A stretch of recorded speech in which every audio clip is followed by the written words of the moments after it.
안녕하세요. 박일령입니다. 먼저 부탁의 말씀. 유튜브와 영상을 많은 사람들에게 홍보해 전도해 주십시오. 좋아요, 구독 부탁드립니다.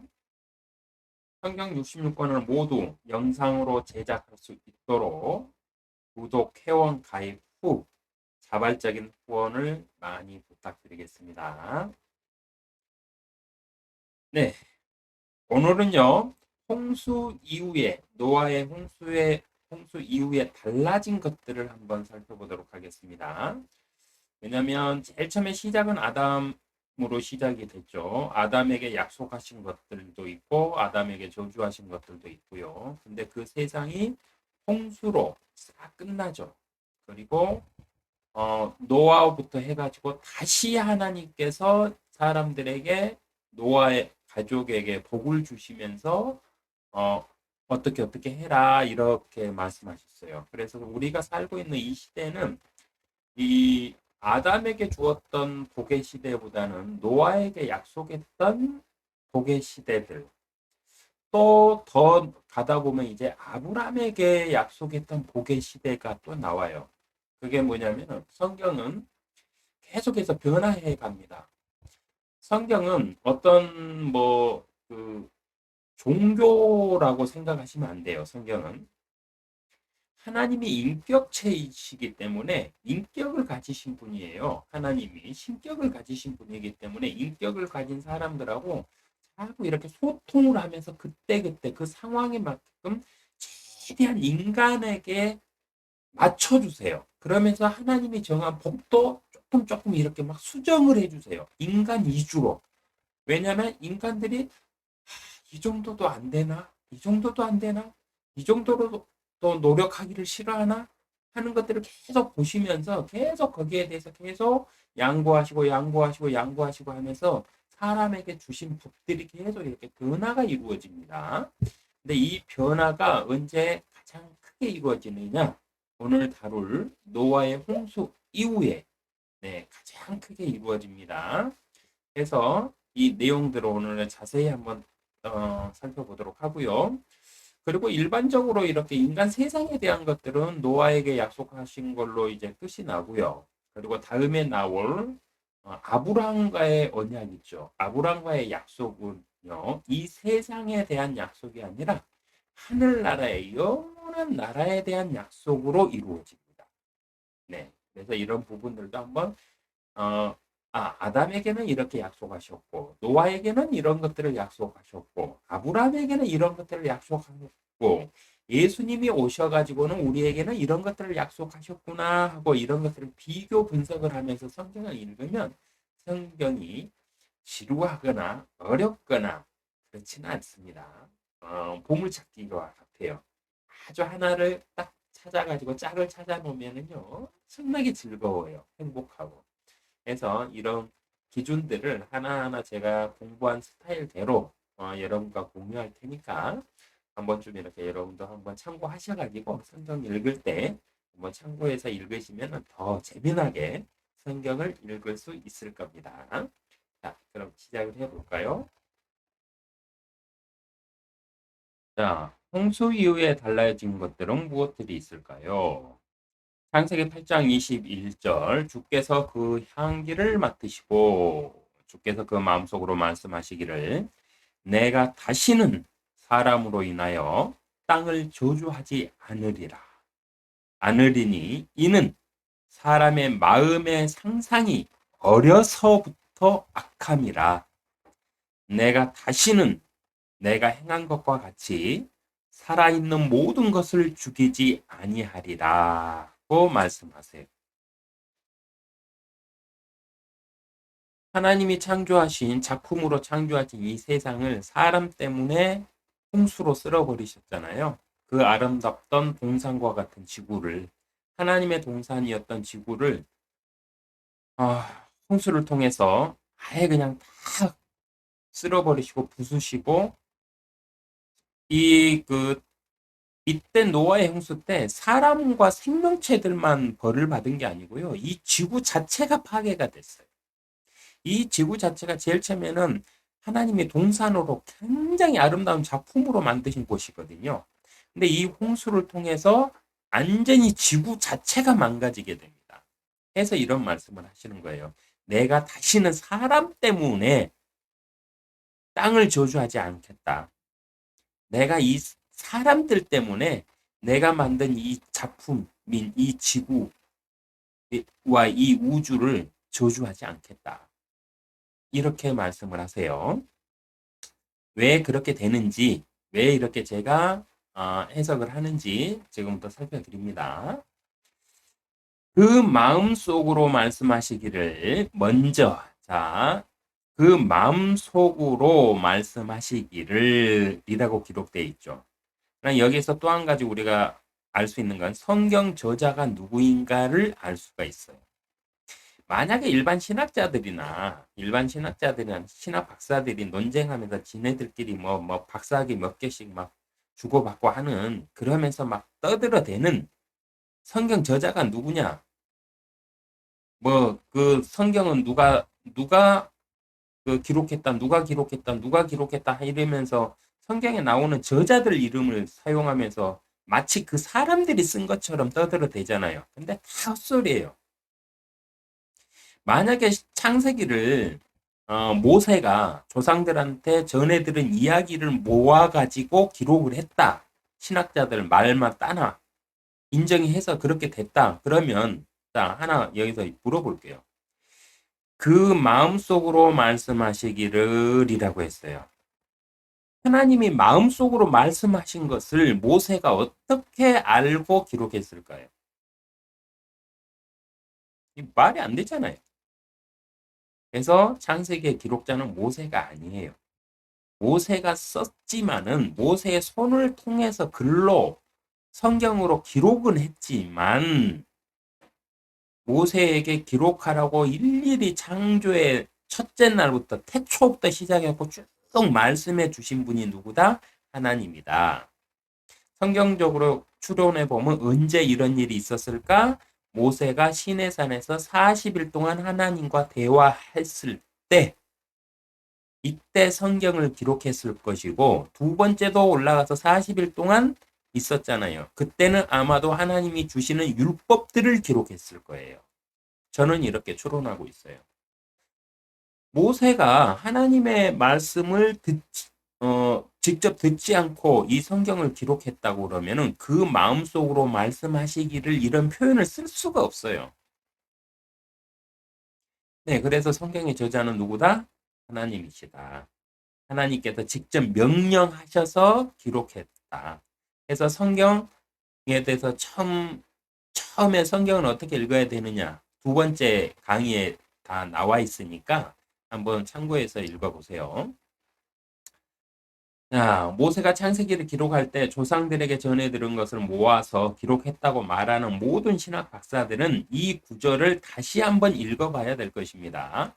그 마음속으로 말씀하시기를, 모세가 조상들한테 전해 들어가지고 이렇게 기록했다면은 이 말이 안 되잖아요. 하나님이 마음속으로 말씀하신 거를 모세가 어떻게 알고 기록하냐고요. 그러니까 이 신학자들은 뻥치는 거예요. 자기들 박사학위 따기 위해서. 네. 모세가 조상들의 유전을 모아서 창세기를 기록했다면 하나님께서 마음속으로 말씀하시고 후회하신 것을 어떻게 알고 기록했겠는가? 알 수가 없겠죠. 네. 창세기는 모세가 시내산에서 40일 동안 하나님께 전해 듣고 기록하였을 것입니다. 성경적으로 보면 그래요.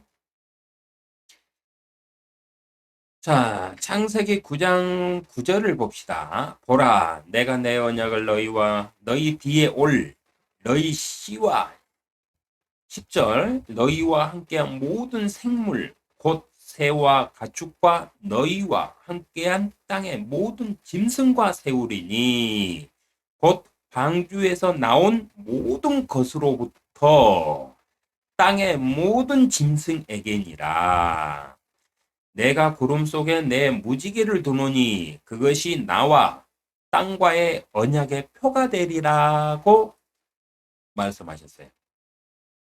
이 언약은 노아에게 직접 하나님께서 주신 건데요. 노아에게만 주신 게 아니고 방주 안에 들어있던 모든 생물에게 그 언약을 하신 거예요. 다시는 내가 땅을 물로 심판하지 않겠다 해서 무지개를 두겠다고 하십니다. 노아의 홍수 이전에는 무지개가 없었다는 말이 되겠죠. 그러면 그러니까 노아의 홍수 이전에는 무지개가 없었어요. 에덴 동산을 표현하면서 무지개 그려넣는 사람들은 실수하는 거예요. 네, 무지개는 언제 생겼다? 노아의 홍수 이후에 생겼습니다. 무지개가 생겼다는 것은 지구의 날씨에 큰 변화가 생겼다는 것을 뜻해요. 없던 무지개가 자연적으로 그 기후 환경에 따라 생겨나게끔 했잖아요. 이 말은 무슨 말이냐면은 노아의 홍수로 인해서 지구에 큰 변화가 생겼다는 소리예요. 사람들이 옷을 입지 않고 쾌적하게 살 수 있는 환경에서 아담과 이브는 옷 안 입고 살 수 있는 환경이었잖아요. 네. 그리고 그 이후에도 그렇게 크게 날씨에 받았거나 뭐 날씨 변화에 따라서 어떻게 뭐 했다는 구절은 단 하나도 안 나와요. 노아의 홍수까지는. 그러니까 쾌적한 환경에서 살 수 있게끔 이 지구가 되었어요. 사람을 위해서 창조하신 것이니까. 예, 이 지구는 사람을 위해서 창조했거든요. 그러니까 사람에게 딱 맞춰서 창조하기 위해 날씨와 온도와 습도까지도. 근데 이게 변화가 생겼다는 겁니다. 날씨의 변화가 크게 생겨서 추위와 더위가 가중되었다는 것을 의미합니다. 무지개가 생겼다는 것은요. 하나님의 약속 첫 번째고요. 두 번째는 뭐냐면 여기서 우리가 유추하고 생각해 볼 수 있는 게 뭐냐면은 없던 무지개가 날씨 기후의 변화에 따라서 생겨난다. 이 말은 뭐냐면 지구가 노아의 홍수 이전과 이후로 바뀌었다 해서 지구의 큰 변화가 생겼다 이 뜻이에요. 근데 이 변화들도 성경에는 기록되어 있습니다. 하나님께서 일부러 이렇게 만드셨어요. 신은물로 지구를 심판하시지 않겠다는 언약은 사람뿐 아니라 짐승들에게도 하셨습니다. 짐승들에게 하신 언약은요. 이사야 11장 6절 9절 6절에서 9절을 보면은 하나님 나라에서 회복됨으로 끝이 나요. 6절 9절이 어떤 구절들이냐면 어린아이가 독사굴에 손을 넣고 독사들하고 장난치고 사자들하고 장난치는 세상. 그런 세상이 있어요. 그 세상이 어디냐? 하늘나라. 하나님의 나라에서 이 짐승들은 하나님께서 약속을 했잖아요. 너희를 멸망시키지 않으리라 하시면서 그리고 이 짐승들은요. 사람의 세상에 끝나서 마지막 때에 그 재림을 하셔서 이 세상을 싹 치워버리고 끝을 낸다고 그래서 짐승들은 그냥 사라지느냐? 아니에요. 짐승들은 그대로 짐승들에게도 혼이 있겠죠. 짐승들에게 짐승들의 혼은 그대로 하늘나라에서 그대로 회복이 돼요. 회복이. 왜냐? 짐승들은 인간 때문에 피해를 본 거지 짐승들이 범죄해가지고 죄를 범해서 피해를 본 게 아니에요. 인간들이 사탄들을 막 받아들이면서 이렇게 함으로 인해서 사탄들에 의해서 또 인간이 악해져서 인간이 육식을 하면서 막 짐승들을 네, 몰아붙이고 잡아먹기 시작하고 이러면서 막 피를 쏟고 이래가지고 죄가 된 거지 짐승들은 스스로 죄를 지은 적이 없거든요. 뱀 말고 사단인 용 말고는 이 지구의 짐승들은 하늘나라의 짐승들이 좀 그룹들 얘들은 스스로 죄를 지었어요. 사단하고 손잡고 하나님께 대항을 했으니까. 근데 이 지구의 생물들인 짐승 있죠. 이 짐승들은 죄를 지은 적이 없어요. 인간들 때문에 죄가 들어와서 이 짐승들이 피해를 본 거죠. 그래서 어떻게 되느냐? 이 짐승들은 이사야 11장 6절 9절에 기록된 것처럼 하늘나라에서 그대로 회복이 됩니다. 원상태로. 사람만 하늘나라에 가느냐 못 가느냐에 네, 자기의 선택이 있는 거예요. 이 짐승들은 그대로 그냥 죄가 없는 짐승들이니까 그대로 회복이 됩니다. 사람들에게 무지개는 하나님에 대한 증표로 주셨습니다. 무지개는 하나님께서 살아계시고 여전히 약속을 이행하고 계신다는 증표예요.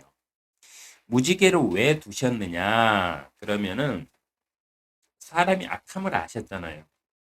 어려서부터 악함을 알았어요. 사람이 어려서부터 그 마음들이 악하다. 선을 추구하지 않고 악을 추구한다. 왜? 욕심 때문에.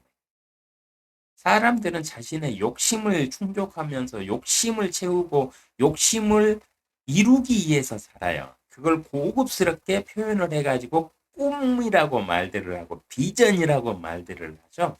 근데 다 욕심입니다. 듣기 좋은 말로 꿈이고 비전이지 무슨 꿈이고 비전이에요. 욕심이지.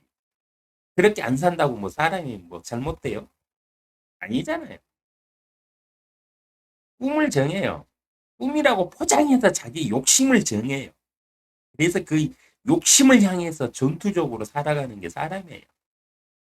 이런 사람이다 보니 하나님께서는 이들에게 이들이 분명히 자신을 떠나서 자기들 마음대로 살 걸 알았거든요. 그러니까 무지개를 두신 거죠. 이 무지개는 무엇이다? 하나님께서 내가 살아있다. 이 증표로 사람들에게 알려주신 겁니다. 창세기 8장 22절에 보면은요. 땅이 있는 동안에는 씨 뿌리는 시기와 추수하는 시기와 더위와 추위와 여름과 겨울과 낮과 밤이 그치지 아니하리라 하시더라고 말씀하세요. 이거는 다시는 홍수로 내가 세상을 심판하지 이 땅을 심판하지 않겠다 이 약속 플러스 이 약속을 왜 굳이 이렇게 세부적으로 추위와 더위와 여름과 겨울과 낮과 밤과 추수할 시기와 계절을 변화를 계속해서 끝내지 않겠다 이렇게 말씀해 주셨냐면요. 그냥 내가 다시는 땅을 내가 사람이 너희들 때문에 심판하지 않으리라 하고 끝내도 되잖아요. 근데 여기서 세밀하게 씨 뿌리는 시기와 추수하는 시기와 계절을 말하고 있죠. 추위와 더위와 여름과 겨울과 낮과 밤이 그치지 않게 하리라 하셨어요.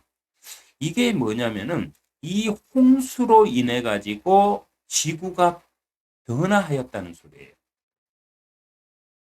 이전에는 씨 뿌리는 시기와 추위와 더위와 여름과 겨울과 낮과 밤이란 말이 안 나와요. 성경에. 사람이 아담과 이브가 옷을 안 입고도 살 수 있는 쾌적한 환경이었잖아요. 날씨가. 그러니까 추위가 있었겠습니까? 더위가 있었겠습니까? 없었다는 말이죠. 추웠다면 옷 안 입고 못 살잖아요. 더웠다면은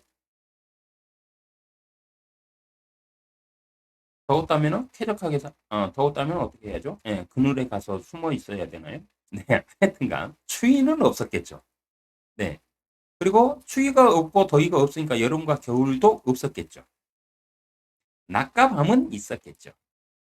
네, 씨 뿌리는 시기와 추수하는 시기에 있었을까요? 네, 있었겠죠. 왜냐하면 뭐 계절의 변화에 따라 그 곡식이 익어가지고 추수하는 건 아니니까. 봄에 심어서 봄에 그 수확하고 여름에 심어서 여름에 수확하는 농작물들 많잖아요. 그러니까 이런 건 상관이 없고요. 일단 여기서 크게 변했던 건 뭐냐? 추위와 더위가 강해졌다. 이 말은 뭐냐면 지구의 궤도가 태양계에서 자전하는 궤도가 바뀌었다를 유추해 볼 수 있어요. 과학자들은 이거 한번 연구해 보세요. 홍수 이후 가장 크게 달라진 것은요, 계절의 변화입니다. 최초의 지구는 사람이 살기에 가장 완벽한 온도와 습도를 가지고 있었어요. 이는 아담이 옷을 안 입고 알몸으로 살 수 있는 환경이었기 때문입니다. 하나님께서는 홍수로 세상을 심판하셨지만 홍수로 심판하도록 만든 사람들의 제약을 그냥 두고 보실 수는 없어요. 없었습니다. 왜냐? 하나님은 공평해야만 심판자의 자격이 유지가 되므로 죄에 대한 심판을 반드시 해야만 해요. 죄의 결과에 따른 형벌을 반드시 집행해야만 하십니다. 왜냐? 하나님은 백보자 심판석에서 최후의 심판을 하실 심판자예요. 죄에 대해서, 선에 대해서, 의에 대해서 심판을 하셔야만 돼요. 이런 심판자이신 하나님이 사람들의 죄악을 갖다가 뭐 그냥 눈 감아준다? 그러면 법이 공정하게 집행이 안 되잖아요. 그렇기 때문에 하나님께서는 공평해야만 하십니다. 해서 심판자의 자격이 유지됨으로 인해 죄악에 대한 심판을 반드시 하셔야만 돼요. 그래서 사람들의 죄의 결과를 따른 형벌을 반드시 집행해야만 하셨고, 이 노아 그 이전 세대들의 그 벌들을 어, 죄에 대해서 집행을 무엇으로 했느냐? 계절로 하셨다. 휴위와 더위의 큰 온도 차이는 사람들의 죄의 결과로 생겨났다. 이 말입니다. 많은 게 여러 가지가 있어요. 근데 그 중에 대표적인 것만 오늘 살펴드리는 거예요. 네. 추위와 더위는 왜 생겨났느냐? 죄의 결과, 죄에 대한 심판으로, 죄에 대한 싹스로, 네, 죄에 대한 결과물로 생겨난 겁니다. 홍수 이후 달라진 것들은요, 창세기 1장 28절에 보면은 하나님께서 그들에게 복을 주시고 하나님께서 그들에게 말씀하시기를 그들입니다. 하나님께서 아담에게 복을 주시고 아담에게 말씀하시기를이 아니고 그들이에요. 남자와 여자에게 복을 주시고 남자와 여자에게 말씀하시기를 다산하고 번성하여 땅을 다시 채우고 그것을 정복하라. 그리고 바다의 고기와 공중의 새와 땅 위에 움직이는 모든 생물을 다스리라 하시니라. 고 말씀하셨어요. 자, 반면 창세기 9장 1절에 보면은요. 하나님께서 노아와 그의 아들들에게 복을 주시며 그들에게 말씀하시기를 다산하고 번성하여 땅을 다시 채우라고 돼 있습니다. 3절에는요. 살아서 움직이는 모든 것을 너희에게 먹을 것이 되리라고 말씀하세요. 아담에게 복을 주셨을 때 사람을 처음 창조하시고 사람에게 복을 주신 거잖아요. 창세기 1장 28절은. 여기에서는 무슨 복을 주셨습니까? 다산하고 번성하고 땅을 다시 채우고 그것들을 정복하라 이랬죠. 그리고 바다의 고기와 공중의 새와 땅 위에 움직이는 모든 생물을 다스리라 이랬어요. 근데 이게 어떻게 변했느냐? 다산하고 번성하여 땅을 다시 채우라는 똑같아요. 근데 그 다음이 바뀌었어요. 살아서 움직이는 모든 생물을 다스리라 해서 모든 것을 너희에게 먹을 것이 되리라 이렇게 됐어요. 이게 어마어마한 큰 차이입니다. 아담에게 그 복을 주실 때는요, 땅 위에 움직이는 모든 생물을 다스리라 했을 때는 다스린다는 의미가 뭐죠? 돌보고 함께 한다는 소리잖아요. 다스린다는 건 뭐예요? 그들을 케어하는 사람을 뜻하잖아요. 모든 동물들을 사람들이 다 이렇게 케어를 하면서 같이 어울려서 살아라 이 소리예요. 그랬는데 노아 이후에는 어떻게 변합니까? 노아 시대의 사람들은 노아의 가족들도 육식들을 했어요.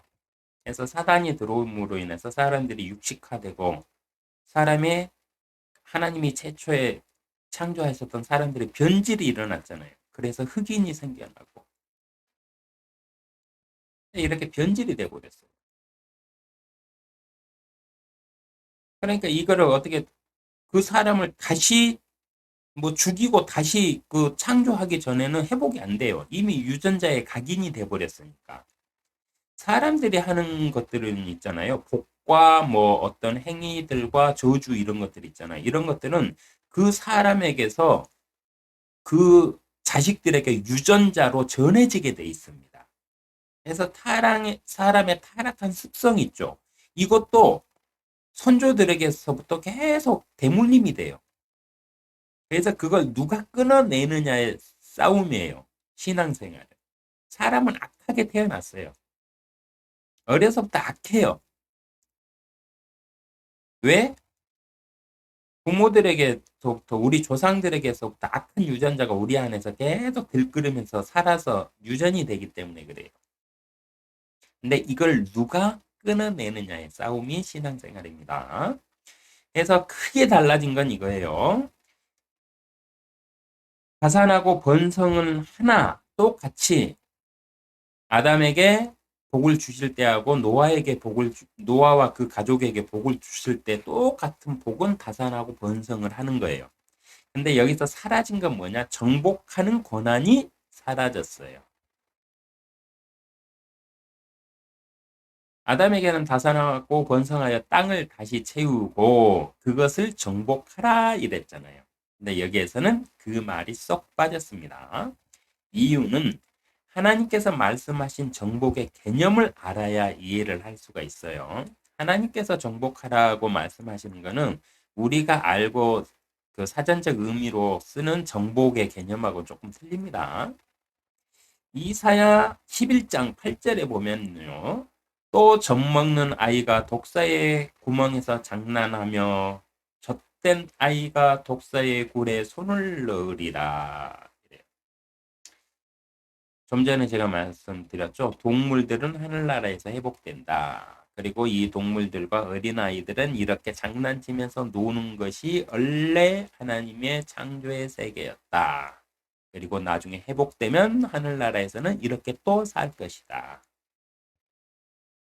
그래서 이 정복이라는 의미는 뭐냐면은 독사의 굴에 그 어린아이가 독사의 구멍에 장난을 하며 젖된 아이가 독사의 굴에 손을 넣으리다 이랬잖아요. 그러니까 동물들하고 어울려서 장난치면서 살게끔 산다는 의미가 정복한다는 의미예요. 그러니까 여기서 말하는 정복은요. 세상 모든 건 지구가 크잖아요. 아담으로 시작된 에덴 동산 거기서 출발을 해서 아담과 이브가 나중에 애를 낳고 하면 그 후손들이 계속 늘어나고 이러겠죠. 그런 애들이 전 세계에 퍼져가면서 그 전 세계에 창조해 놓으신 하나님의 그 작품들 있잖아요. 생명체들, 그들을 만나서 어울려서 함께 그들을 케어하면서 살아라. 이게 정복의 의미예요. 하나님께서 말씀하신 정복의 권한은 이거였습니다.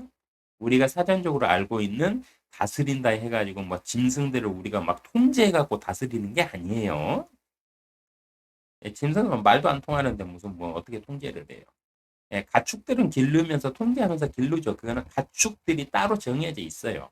그런 가축들은 할 수 있는데 일반 야생에 있는 그 동물들을 사람들이 통제해갖고 다스린다?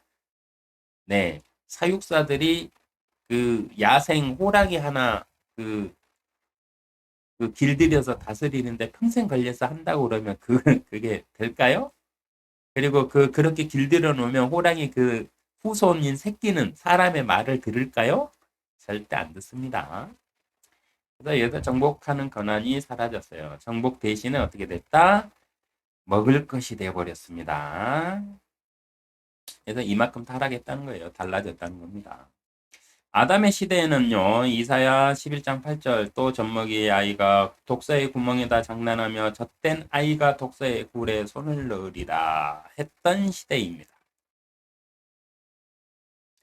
이 말씀을 기준으로 해석해 보면 아담에게 명령하신 정복하라는 의미는 세상의 모든 땅에 퍼져나가 모든 생물들을 찾아서 다스리라는 것을 뜻합니다.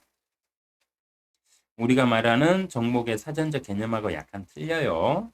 이 말은 뭐냐면 모든 세상, 온 세상으로 너희가 퍼져나가서 동물들하고 함께 어울려서 살아라 이 소리예요. 그래서 퍼져나감을 정복이라고 표현하신 겁니다.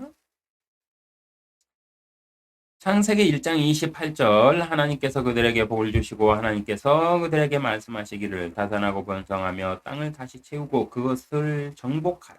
그리고 바다의 고기와 공중의 새와 땅 위에 움직이는 모든 생물을 다스리라 하시니라. 홍수 이후 정복의 권한이 사라졌습니다. 홍수 이후에는 정복의 권한이 사라졌어요. 그러니까 짐승들하고 어울려서 어린아이가 독사의 굴에 장난치면서 함께 이렇게 살면서 세상을 이렇게 퍼져나가서 그렇게 살 세상이 끝났다는 소리예요. 그래서 바뀌었어요. 홍수 이후에는 어떻게 됐느냐? 사람의 체질이 바뀌었잖아요. 유전자가 바뀌었잖아요. 어, 그, 뭐죠? 야채나 이런 것만 먹던 사람들이 그 육식을 하게 됐잖아요.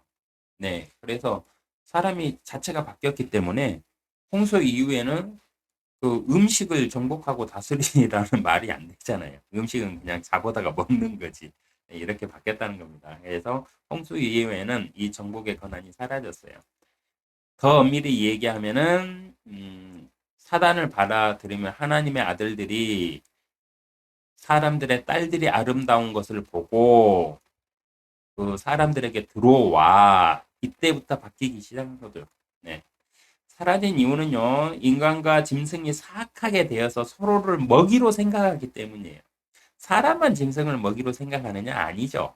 짐승들도 사람을 먹이로 생각해요.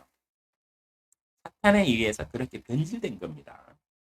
하여 사람을 위하여 창조된 세상이기 때문에 여기서 잘 한번 생각해 보세요. 사람을 위하여 창조한 세상이기 때문에 생물들이 사람들을 무서워하게 하셨어요. 그리고 그 생물들을 사람들을 위한 음식으로 주셨습니다. 동물들은 얼마나 억울하고 기가 막힐까요? 자기들의 죄 때문에 그렇게 된 것도 아닌데.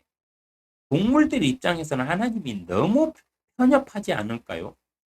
왜 자기들도 그 하나님이 창조한 생물인 그 생명체인데 왜 인간들만 사랑하시냐 이거죠. 동물들 입장에서는 따질 수 있을 것 같아요. 그래서 동물들에게는 어떻게 하십니까? 하나님께서 묻지도 따지지도 않고 그대로 하늘나라에서 회복을 시켜주세요. 네. 어떤 조건도 없이. 왜? 하나님 자신의 아들과 딸들을 위해서 그들을 먹을 것으로 줬잖아요. 그리고 그 동물들이 사람을 두려워하게끔 하나님께서 만들어 버리셨거든요. 공포감을 심어줬잖아요. 하나님도 미안하시지.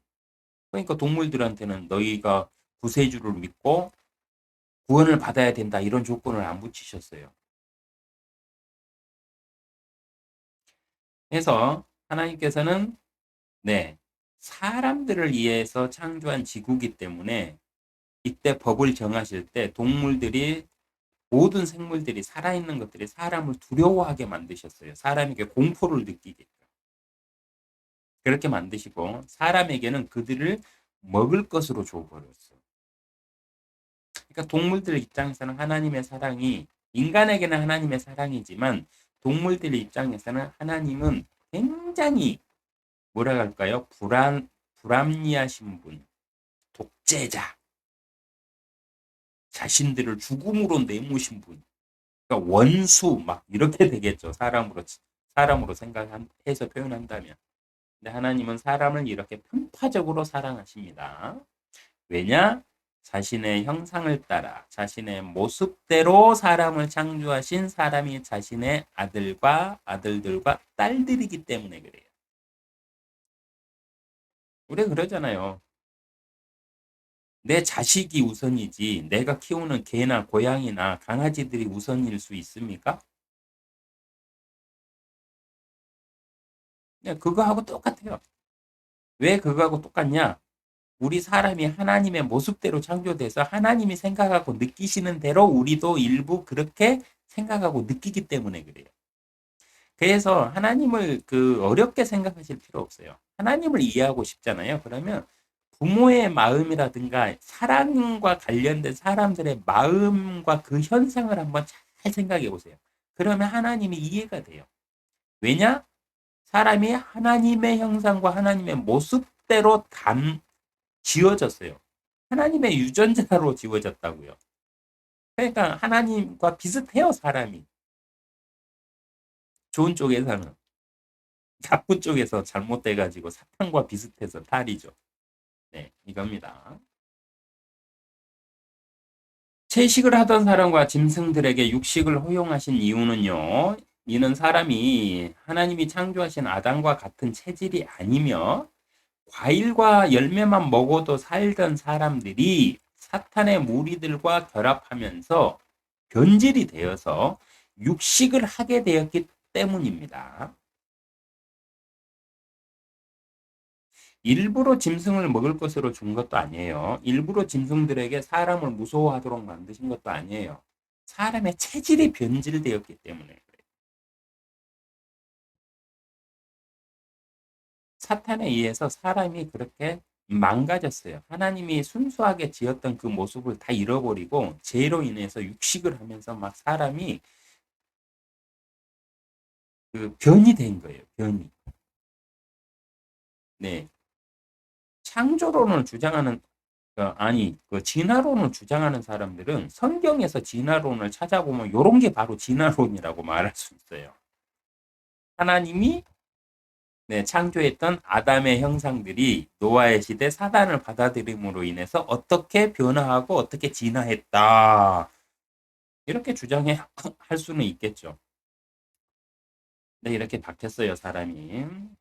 참 사람이 죄라는 게 그렇게 무서운 겁니다. 욕심이 그렇게 무서워요. 욕심은 채워지지 않는 갈증과 같아서 욕심은 사람을 죽인다. 그리고 욕심은 사람에게 죽음이고 지옥과도 같다. 이렇게 사전적으로 풀이를 하니까 얼마나 욕심이 무서운 일들을 하는지 성경을 보면 볼수록 알 수가 있습니다.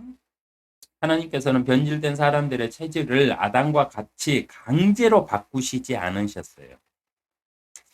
그리고 육식을 허용해 주셨는데 그 이유는요. 인간의 자유의지 법 때문입니다. 하나님께서 노아의 가족들을 갖다가 아담의 체질로 싹 바꾸는 건 일도 아니겠죠. 그냥 바꿔버리면 되잖아요. 다시 시작하실 거면. 그렇게 해서 치유해가지고 시작하셔도 돼요. 동물들도 아직 그 사냥을 배우지 않은 새끼들만 다 골라갖고 방주에 태웠으니까 그들에게 사냥 본능을 갖다가 싹 제거해 버리시면 돼요. 어차피 하나님이 창조하신 거니까 그렇게 하실 수 있잖아요. 근데 왜 그렇게 안 했을까예요? 그건 뭐냐면은 성경의 모든 법의 최우선 상위법이 뭐냐? 인간에게 주신 자유의지예요. 자유의지법. 그래서 하나님도 인간의 선택을 관여하실 수가 없어요. 왜냐? 아담에게 말씀하시기를 뭐라고 그랬어요? 동산 중앙에 있는 선과 악을 알게 하는 나무는 먹지 말라. 먹는 날에는 반드시 죽으리라. 네가 먹는 날에는 반드시 죽을 것이다. 선택권이 누구한테 주어졌습니까? 아담에게 주어졌잖아요. 사람에게 주어졌어요. 그래서 하나님께서 사람을 창조하실 때 자유의지를 최고의 법으로 그 상위법으로 정하셨어요. 그래서 사람이 선택하는 것은 하나님도 터치를 안 하세요. 터치를 못 하세요. 왜냐? 법을 하나님 스스로도 지켜야 되니까. 이게 자유의지법, 선택권은 인간에게 주신 하나님의 최고의 법이거든요. 그래서 하나님도 이들이 선택해서 이들이 한 거잖아요. 근데 하나님께서 만약에 이때 이들의 체질을 바꿔버리신다. 그러면 사람의 선택한 것에 침해하는 거잖아요.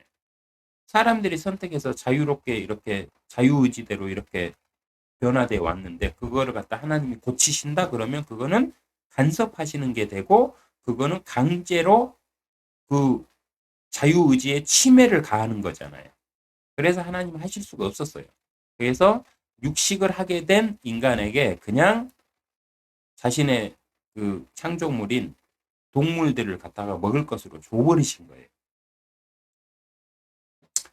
하나님은 인간의 자유의지에 절대 관여하실 수가 없어요. 또한 관여하시지도 않습니다. 왜냐? 하나님은 법을 심판하시고 주관하셔야 되기 때문에 사탄의 무리들과 모든 세대 사람들에게 공평을 유지해야 하기 때문입니다. 어떤 세대 사람에게는 이렇게 하시고 어떤 세대 사람에게는 저렇게 하시고 하시면서 법의 기준이 계속 바뀌어요. 잣대가 계속 바뀐다면 심판이 가능하겠어요? 불가능하게 되겠죠. 뭐 어떤 사람들은 그렇게 뭐 신인데 뭐 신 마음대로 하면 되지. 이렇게 따지는 사람도 있어요. 그러나 그거는 그런 사고를 하는 그 사람이 잘못된 거지. 공평이 없잖아요. 공평성이 없잖아요. 공평하지가 않잖아요. 공평하지가 않는데 어떻게 법이 돼요? 법으로 심판을 해요? 말이 안 되는 거죠. 그러니까 사람의 생각에는 신이면 뭐 그렇게 다 하실 수 있지 뭐 이때는 이렇게 하고 이때는 상황에 따라서 이렇게 하고 그거는 인간의 사고예요. 인간의 사고로 하나님을 갖다가 재단하거나 뭐 영적으로 어쩌다 헛소리 해가면서 하나님을 갖다가 자신들의 그 자신의 말에 갖다 증빙 자료로 뭐 사용하면서 자신을 내세우면서 내가 신학 박사다 이러면서 내가 목사다 이러면서 헛소리들 하지 마세요. 정확하게 성경에 기록된 대로 표현하시고 전하셔야 됩니다. 하나님께서는 사람들을 그렇게 치유하시고 고쳐주시지 못한 이유는 딱 하나예요. 인간의 자유의지법, 자유의지를 존중을 하시기 때문이에요. 인간의 선택권, 인간이 선택해서 발생한 그 모든 결과를 하나님은 포용해 주시고 허용해 주시지 그거를 갖다가 강제로 변화시키거나 바꾸시지는 절대 않으십니다. 왜냐? 백호자 심판을 위해서예요. 지구상에 있는 아담 때부터 모든 인간이 백호자 심판 앞에서 심판을 받을 나를 위해서 그 심판을 위해서 공정성을 갖다가 유지하시고 계시는 겁니다. 사람이 선택해서 얻은 그 결과대로 죄를 묻고 평가를 하기 위해서 심판하시기 위해서예요. 하나님은 만물의 법을 지정하신 주관자로 모든 만물들에게 동일한 기회를 주시고요. 결과에 따른 판결과 징벌을 하시는 분입니다. 성경적으로요. 하나님께서는 사람들이 자신을 거부하고 변질되며 변형되어 사악해질지라도 사람들이 자신의 아들과 딸들이므로 모든 것을 있는 그대로 받아주십니다. 그러나 하나님께서는 법을 주관하시는 분으로 죄의 결과는 반드시 추궁을 하세요. 그래야 심판이 가능하잖아요. 하나님께서는 판결을 하셔야 돼요. 근데 선에 대해서만 판결하실 수가 없잖아요. 판결은 죄와 선악을 다 판결을 해서 어느 것이 크고 어느 것이 낮은지를 그리고 어느 죄가 어떤 무게인지를 다 달아봐서 거기에 맞는 그 책임을 물어야 되잖아요. 그렇기 때문이에요. 법을 주관하신 분이기 때문에 죄의 결과는 반드시 추궁하실 수밖에 없어요. 하여 내가 죄를 지었죠. 그러면 얼른 회개하세요. 우리에게는 너무너무 감사한 일이 하나 있죠. 예수 그리스도 곧 우리의 구세주가 있어요. 우리의 죄를 대신 져주시는 분이 계세요. 우리가 어떤 죄를 지었든 간에 진심으로 그거를 회개하면서 뉘우치면서 회개하고 하나님께 용서를 구하면 하나님께서 예수 그리스도의 죽음으로 내 죄를 대속해 주십니다. 이 얼마나 놀라운 기회예요. 이 얼마나 큰 사랑입니다. 사람들의 기준에서는 살인자, 연쇄살인마 이런 사람도 천국 갈 수 있느냐 이렇게 따질 수 있어요. 성경적으로 얘기하면 갈 수 있습니다. 그 사람이 진심으로 뉘우치고 회개한다. 근데 그럴 확률은 크지 않아요. 그 사람이 회개하고 회개는 하되 뭐 종교화 돼가지고 뭐 교회에서 뭐 회개 기도하고 이런 건 할 수 있을지는 몰라도 진심으로 뉘우치기는 극히 힘들어요. 왜냐? 자신의 양심에 자신 스스로 나는 죄인이다. 나는 죄를 지어도 후회하지 않는다고 하면서 자신의 양심에다가 하인을 딱 나는 죄인이다 하고 자신 스스로가 각인을 해버리거든요. 그래서 자기 스스로 양심에 하인을 찍어버려요. 그래서 성경에는 하인 맞은 양심은 절대 회개할 수도 없어요. 거짓말만 하게 됩니다. 그래서 그들의 종교 생활은 거짓일 확률이 매우 커요. 그러나 그 마음은 사람이 들여다보지는 못하니까 알 수는 없겠죠. 근데 성경적으로 보면 그런 자라 할지라도 진심으로 회개하고요. 돌이킨다면 하나님은 용서해 주십니다. 그게 하나님과 인간의 그릇의 차이예요. 크기예요. 사이즈가 틀려요. 하나님, 사람을 쫓아내가지고 용서를 할게. 용서한다고 해서 평생 늙어 죽을 때까지 생각나. 이 새끼 내가 그때 뺨이라도 한 대 때렸어야 되는데 막 이러면서 막 씩씩거리거든 어느 순간에. 잃어버리고 막 살다가 몇 년 있다가 또 생각나. 또 생각나. 그게 사람이고 하나님은요. 딱 자신이 정한 법 안에서 용서하면 그걸로 끝이에요.